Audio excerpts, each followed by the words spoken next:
have you done? Do you have any idea whose face you just slapped? I slapped an old woman who forgot her place. No, you just destroyed everything. I never thought the little boy my husband and I chose to love as our own would grow into a man who could stand there and watch his wife treat me like I didn't matter. I wasn't angry because she slapped me. I was heartbroken because my son never tried to stop her. For 31 years, I believed I understood exactly who Graham was, the man his father and I had raised him to be. I was wrong about one thing, and that single mistake cost me more than I ever imagined a mistake could cost a mother. I didn't cry that night, and I didn't raise my voice either.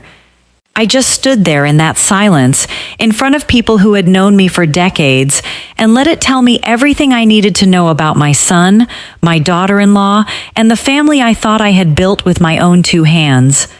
What none of them understood that night, not my son, not his wife, was that this single moment would end up changing everything, in ways none of us sitting at that table could have predicted. Adeline Voss had spent most of her adult life being underestimated, and for a long time, she let people believe whatever made them comfortable. She wore plain cardigans to dinners where everyone else arrived in silk.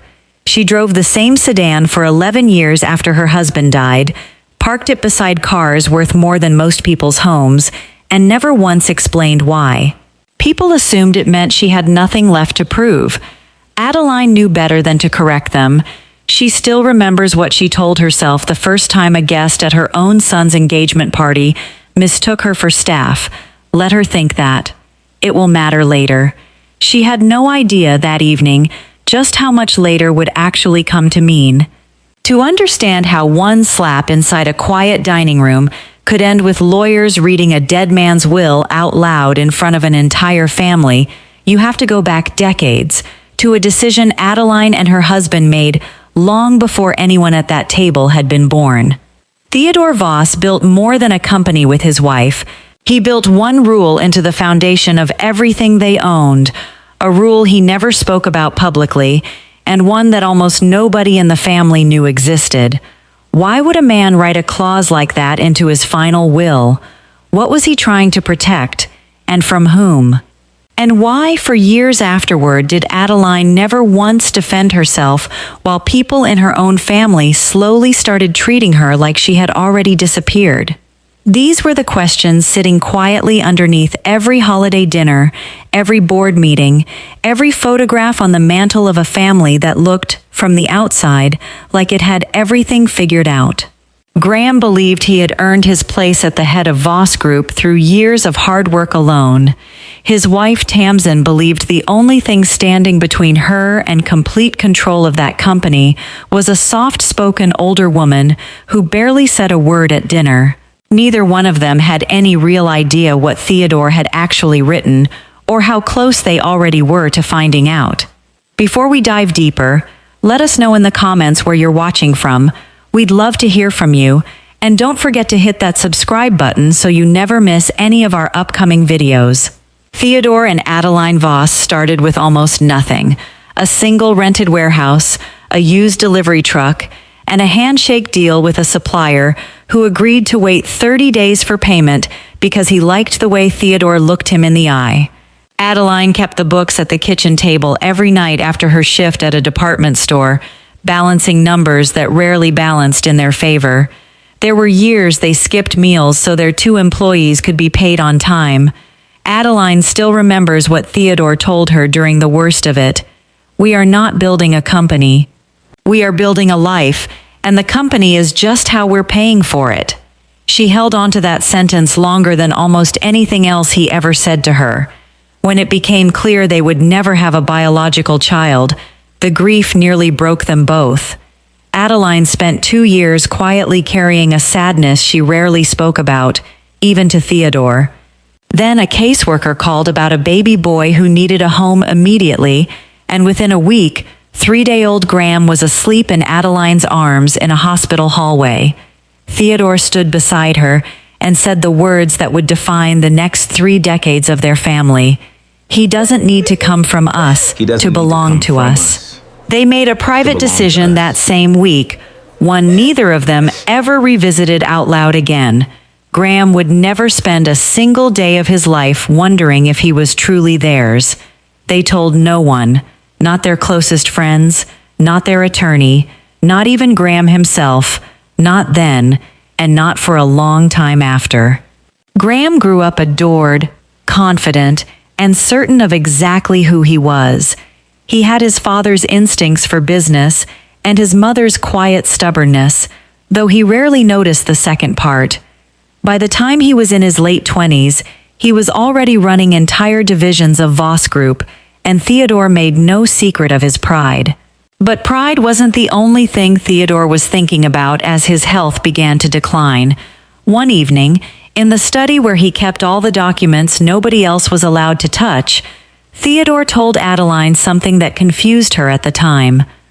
"I don't care who he marries," he said. "I care how she treats you when she thinks no one is keeping score."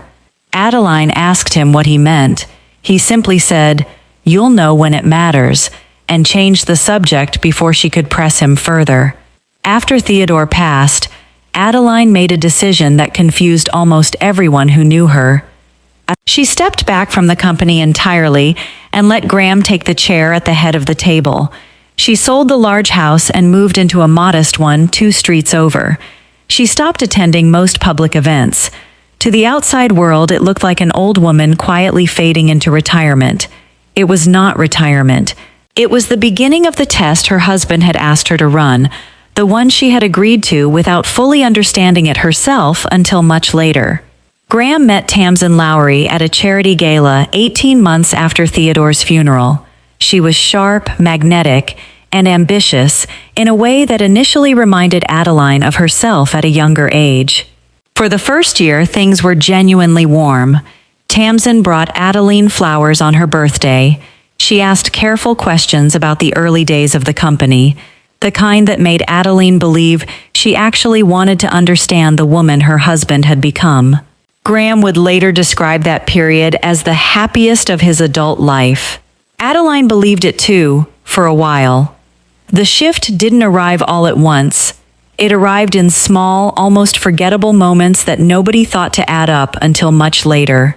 A seating chart quietly rearranged, so Adeline sat at the far end of the table. A comment about her cardigan being a little tired for company photos, delivered with a laugh that made it sound like a joke. A habit of referring to her, in front of guests, as Graham's mother instead of by her own name, as though Adeline were a detail rather than a person. Graham noticed some of it. He said nothing. He told himself it was easier that way, that Tamsin didn't mean any real harm, that his mother was tougher than she looked and wouldn't care either way.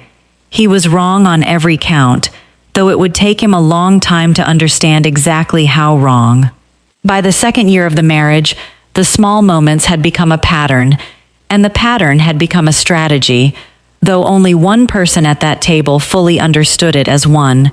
Tamsin began steering decisions that used to be Graham's alone, framing every suggestion as something his mother would have wanted, even when it was the opposite. She started excluding Adeline from board dinners under the excuse of keeping things simple, then quietly told other board members that Adeline's memory wasn't what it used to be. None of it was loud. None of it was the kind of cruelty anyone could point to directly. That was exactly the point. Foster Lane, who had worked alongside Theodore since the warehouse days and now ran daily operations for Graham, watched all of it happen and felt something tighten in his chest every time. He had loved Theodore like a brother and respected Adeline more than almost anyone he'd ever worked with. One afternoon, he finally said something to Graham directly. "Your mother built half of what you're sitting on right now," Foster told him. "Somebody in this family should remember that." Graham brushed it off with a tired laugh and changed the subject, the way he had learned to do whenever a conversation touched something he didn't want to examine too closely. What Graham didn't know, and what Tamsin certainly didn't know either, was that Adeline had quietly retained her own attorney, a precise, unflappable woman named Priscilla Doyle, almost a year earlier. Priscilla had been keeping copies of every document Tamsin had asked Adeline to sign. every meeting note, every small inconsistency that didn't add up. Adeline never raised her voice during any of these meetings. She simply laid out what she'd noticed, calmly, the same way she used to balance the books at that kitchen table decades earlier. Priscilla once asked her why she hadn't confronted the family directly. Adeline's answer was simple. Confrontation tells you what someone is willing to admit. Patience tells you who they really are. In private, away from Graham, Tamsin had begun meeting with an outside lawyer named Desmond Price, a man with a reputation for finding creative ways around inconvenient obstacles. "I don't make promises I can't deliver," Desmond told her over a drink one evening, his voice low and unhurried. "But I can make a woman look exactly as unstable as you need her to look. On paper, at least." Tamsin smiled into her glass. "That's all I need her to look like." Their conversations were careful, deliberate, and entirely focused on one outcome, a formal petition questioning Adeline's mental competency, filed quietly enough that by the time anyone noticed, it would already be too late to stop. Tamsin didn't raise her voice in these meetings either. She was calculating, not careless, when she believed no one important was watching. The forged signatures came next, slipped between legitimate paperwork Adeline had no reason to scrutinize line by line. Tamsin believed she had built something airtight. She had built it on the assumption that the quiet old woman across the table had no idea what was happening. She had built it on the wrong assumption. By the time the family gathered for what was meant to be an ordinary dinner, Tamsin had already decided this would be the night she finished what she started.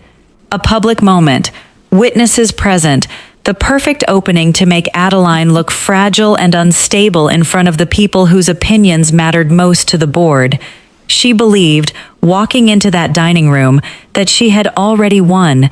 She had absolutely no idea that she was the one being tested, and that the test had been running far longer than she could possibly have guessed. The dinner started the way most of them did. Wine poured, polite conversation, Graham at the head of the table trying, as he always did now, to keep the room comfortable. Adeline sat near the far end, where she had quietly been moved months earlier, and said very little, the way she had learned to do. Tamsin had been drinking steadily and talking louder than usual, making small comments about Adeline's clothing, her silence, her old-fashioned opinions on the company. Foster Lane, seated closer to the middle of the table, kept glancing toward Adeline, watching her absorb each comment without a flicker of reaction. Then Tamsin said something crueler than usual. Honestly, something about those Adeline no old-fashioned longer having opinions of any yours, real say I'm in a surprised company anyone still she'd asks what you barely think. run anyway. You don't even have any real say Adeline in a simply company you set barely down her run fork anyway. and looked at her, calm and unreadable. Tamsin, fueled by wine and months of believing she could say anything without consequence, stood up, leaned across the table, and slapped her. The room went completely silent. Glasses stopped midair. Nobody moved for several full seconds. Foster Lane was the first to react, shooting What have up you from his done? chair Do so you have any fast idea it whose nearly face you just toppled slapped? behind him. I slapped an old "What woman have you who forgot done?" her place. he said, No, you staring at just Tamsin in destroyed everything. disbelief. "Do you have any idea whose face you just slapped?" Tamsin laughed, the kind of laugh meant to sound careless, but came out sharp and brittle instead. "I slapped an old woman who forgot her place," she said. Foster's face drained of color. He shook his head slowly, his voice dropping into something quieter and far more serious than his shout a moment earlier. "No," he said, "you just destroyed everything." Adeline reached up, wiped the corner of her mouth with 2 fingers, and said nothing at all. She didn't cry. She didn't raise her voice. She simply looked around the table once, at her son's stunned, frozen expression, and then down at her own hands, steady as ever. Across the room, Priscilla Doyle, who had come as a guest that evening at Adeline's quiet invitation, already had her phone out. What none of them understood in that moment was that this single slap, this one careless act of cruelty in front of witnesses, was the exact trigger Theodore had written into his will years earlier. The clause Adeline had carried, unspoken for so long, had just been activated the second Tamsin's hand made contact with her face. Within the hour, Priscilla Doyle had formally notified the Voss Group legal department that the clause in Theodore's will had been triggered. Graham, still in shock from the dinner, assumed at first that this meant some kind of disciplinary review for Tamsin's behavior. He had no idea his own position at the company was about to be affected at all. Tamsin, for her part, tried desperately to reach Desmond Price that same night, convinced she still had time to control whatever was coming. She did not yet know that Priscilla's investigation into her and Desmond had already been quietly underway for months, gathering documentation that the dinner had only made impossible to ignore any longer. Foster Lane finally told Graham everything the following afternoon, sitting in Graham's office with the door closed. He described the small comments he'd watched build for 2 years, the seating arrangements, the dismissive remarks, the slow campaign to make Adeline disappear from her own family's life 1 inch at a time. "I tried to warn you once," Foster admitted, his voice cracking. "I should have tried harder." Graham sat there absorbing every word, and for the first time in years, something in him finally broke. He put his face in his hands and wept, not performatively, not for an audience, but the raw, exhausted crying of a man realizing how much he'd allowed himself not to see. Adeline still remembers exactly what she told herself the morning after the dinner, sitting alone in her modest kitchen with her coffee going cold in front of her. "I did not need to raise my voice last night. The silence already said everything I needed it to say." She wasn't angry in the way people might have expected. She was tired, and underneath the tired, there was something close to grief. The particular ache of watching a fear she'd carried for years finally prove itself true. Meanwhile, Tamsin's situation deteriorated by the day. Desmond Price, realizing how exposed his own involvement had become, stopped returning her calls almost entirely. The forged documents Priscilla's team had been quietly tracking for months were assembled into a clear, undeniable timeline. Tamsin began telling friends and even members of the board that Adeline was orchestrating some kind of vendetta against her. "She's been planning this for years," Tamsin told anyone who would still take her calls. "That sweet old woman act? It's a performance. I'm the only one who ever saw through it." Almost no one believed her. The people who had once laughed along with her cruel little jokes at dinner now found reasons not to return her calls either. The formal reading took place 2 weeks later, in a boardroom rather than a courtroom, surrounded by the same family members and board members who had been present at that dinner. Priscilla Doyle stood at the head of the table and read Theodore's clause aloud, plainly and without embellishment.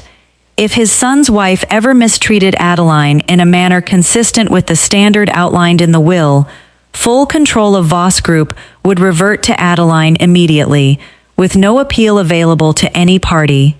The moment Tamsin slapped her, that clause had already taken effect. The company was no longer Graham's to run. The second reveal landed only minutes later. Priscilla laid out the forged competency documents one by one, along with records connecting Desmond Price directly to their creation. Tamsin had not simply embarrassed herself with a slap.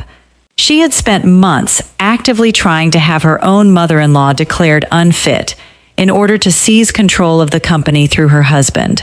Tamsin's composure finally cracked entirely. "This is insane," she shouted, standing up so fast her chair scraped loudly against the floor. "You cannot prove any of this happened the way you're saying it did." Priscilla simply slid the recordings across the table and let them speak for themselves. Then came the reveal nobody in that room, including Graham, had been prepared for. Adeline spoke for the first time since the dinner, her voice as calm as it had been that night. "I wasn't surprised by any of this," she said. "I was patient. There's a difference. She explained that she had known about the competency petition for months, long before the dinner ever happened, and had chosen to let it run its course on her own timeline rather than confront it head-on. Theodore's test had never really been about catching Tamsin in the act. It had been about discovering what kind of man their son would become once the truth finally surfaced. And then, in the same breath, Adeline told Graham the second truth, the one she and Theodore had carried in silence since the week he came home from the hospital as a 3-day-old infant. You were never our biological son, she said gently. We chose you. We chose you so completely that we decided you would never spend one day of your life wondering if you belonged to us. The ownership of this company was always conditional. You never were. Graham sat frozen for a long moment before his composure gave out entirely. Why didn't you just tell me? He asked, his voice breaking apart on every word. Because your father and I never wanted you carrying a question like that, Adeline said. We wanted you to feel like ours, completely, every single day. The company came with conditions. You never did. Graham put his head down on the table and cried in front of the entire board, openly, without trying to hide it, for the first time most of them had ever seen. In the weeks that followed, Tamsin's downfall became public and total. The forged documents, paired with the recorded conversations Priscilla had gathered, were enough to end any claim she might have made to the company, to the marriage, and to the standing she had spent years carefully building inside that family. Desmond Price was named in the same proceedings, his own role in the conspiracy laid out alongside hers in detail he could not talk his way around. Within months, both their names had become a quiet kind of warning, whispered through the same social circles that once welcomed Tamsin without question. Graham's reckoning looked different, because his failure had been one of silence rather than cruelty, and Adeline understood the difference even as she refused to excuse it. She did not return the company to him outright. She kept majority control permanently in her own hands, the way Theodore's clause had always intended. Graham would have to rebuild his place in the company the same way his father once had, starting from the bottom of real accountability rather than the comfort of inherited authority. His first step, at Adeline's quiet insistence, was a direct public apology to her in front of the same board that had watched him weep weeks earlier. You didn't slap me, Graham, she told him afterward, away from the cameras and the boardroom, but you watched. That's its own kind of hand. Adeline Voss kept the company, her name, and the quiet dignity she had protected for years, the same dignity people had once mistaken for weakness. But victory, for her, never felt as complete as people assumed it would. It is funny. I didn't need the company back to know who I was, she said, in the closing reflection she eventually agreed to share. I just needed my son to finally look at me the way his father always did. She had spent years letting an entire family underestimate her on purpose, and in the end, she won exactly what Theodore had asked her to protect. She simply wished it hadn't cost her son this much pain to get there. She still wonders sometimes, late in the evening with her coffee gone cold beside her, whether anyone watching from the outside would have recognized the test for what it was, or whether they too would have looked right past a quiet old woman in a modest cardigan, the same way her own family did for far too long. If you were sitting at that table the night of the slap, would you have noticed the warning signs building for years beforehand? Or do you think you would have missed them completely, the same way Graham did? Let us know what you think in the comments below. This has been the story of Adeline Voss, the quiet test her husband left behind, and the family that almost lost everything trying to underestimate her. We upload a brand new story every single week, so if this kept you watching until the very end, make sure you're subscribed, drop a comment, give this video a like, share it with someone who'd love it, and hit that bell so you never miss what's coming next. Thank you for watching, and we'll see you in the next one.